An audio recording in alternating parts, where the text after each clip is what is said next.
Let's talk about those tough calls. You know the ones, those gut-wrenching choices where the right path just isn't obvious. This isn't some abstract philosophical debate. Making good ethical decisions is probably one of the most critical skills you can have for your career and, well, for your life. So we're going to build a practical guide, a real framework you can actually use when it really counts. And look, you don't have to take my word for it. Warren Buffett absolutely nailed it with this one. It's not just a clever quote, it's a stone-cold truth. Think about it for a second. A person with tons of intelligence and energy but zero integrity? That's not just unhelpful, it's dangerous. That's why getting a handle on ethics isn't just a nice-to-have, it's completely essential. So, where do we even begin when we're facing one of these tough spots? It's so easy to feel totally lost, like you're just wandering in a fog. That's why in this first part, we're going to lay out a map, a clear, step-by-step guide to get you from that feeling of confusion to a place of real solid clarity. All right, first things first, let's get our terms straight, because people mix these up all the time. Morals, that's your personal compass. It's what you believe deep down is right and wrong.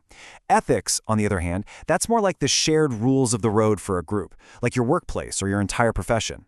For our purposes, we're really going to be focusing on those shared ethics. Now, here's a really important idea. A true ethical dilemma isn't about choosing between a right thing and a wrong thing. That's usually pretty easy. No, a real dilemma is when two right values are smashing into each other. You know, like when your value of being loyal to a coworker clashes with your duty to be honest with your boss. That's what makes these things so incredibly difficult.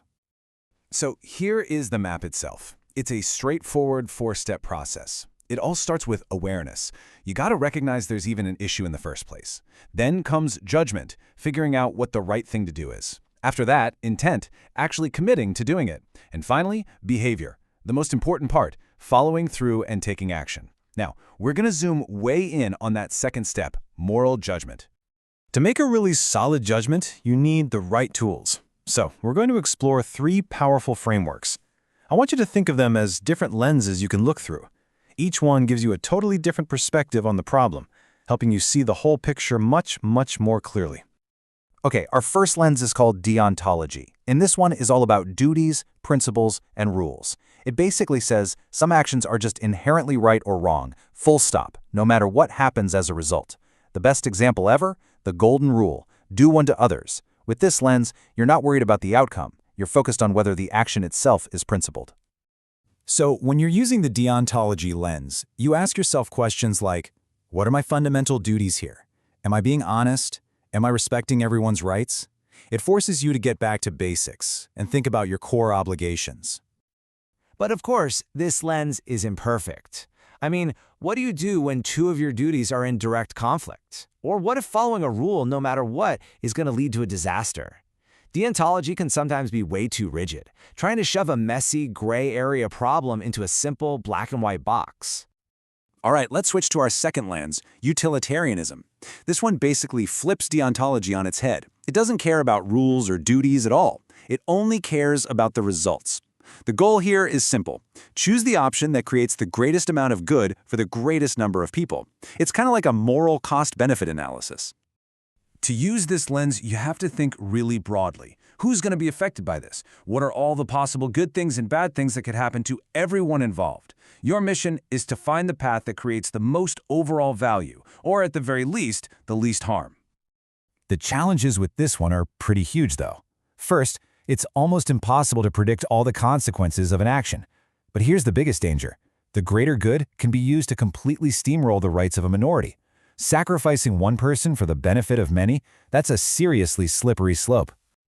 Now for our third and final lens, virtue ethics. This one shifts the focus completely. It doesn't look at the rules, and it doesn't look at the results. It looks at you, the character of the person making the choice.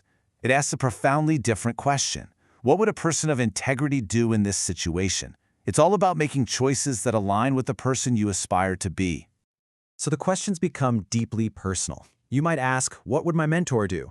But my absolute favorite tool from this lens is called the disclosure rule. It is so simple and so powerful. Just ask yourself, how would I feel if my decision was splashed all over the front page of the news tomorrow? If that idea makes your stomach turn, well, that's a pretty big red flag. Like the others, though, this lens has its weak spots. What one culture sees as a virtue, another might not. Also, let's be honest, We can be pretty biased when we're judging our own character. And maybe the scariest part, a lifetime of building a good reputation can be completely destroyed by one single weak moment. Okay, we've got our map, we've got our lenses, we should be totally prepared, right? Well, not quite. Because even with the best tools in the world, our judgment can be hijacked. There are these hidden forces, these intense situational pressures that can push even the best of us to make some pretty bad choices. I mean, just let this quote sink in for a second. It's pretty jarring, right? But it makes a really critical point. The kind of personality traits that we associate with bad behavior, they aren't always hiding in the shadows. Sometimes they're sitting in the corner office. And here's the data to back that up. Some research suggests the rate of psychopathy is about 3 times higher in corporate boardrooms than it is for the rest of us. It just goes to show how much individual differences can really shape the ethical landscape of an organization. But look, it's not just about these extreme cases. For you and me, it's usually about a mix of who we are and the situation we're in. Things like your moral identity, how much you see yourself as a good person, or what you might call your personal ethical threshold, how much pressure it takes for you to bend. But here's the kicker. A powerful situation, a toxic boss, a corrupt culture can make almost anyone cross a line they swore they never would. So what do we do with all this? We can't just sit around and wait for a crisis to hit. The answer is to be proactive. This last section is all about building up your ethical muscle before you need it, so that when that tough moment comes, and it will, you're ready for it. Here are 5 real, practical things you can do. Starting today, get to know your company's code of ethics. Ask tough questions in job interviews about how they handle these things. Go out of your way to build relationships with mentors you can turn to.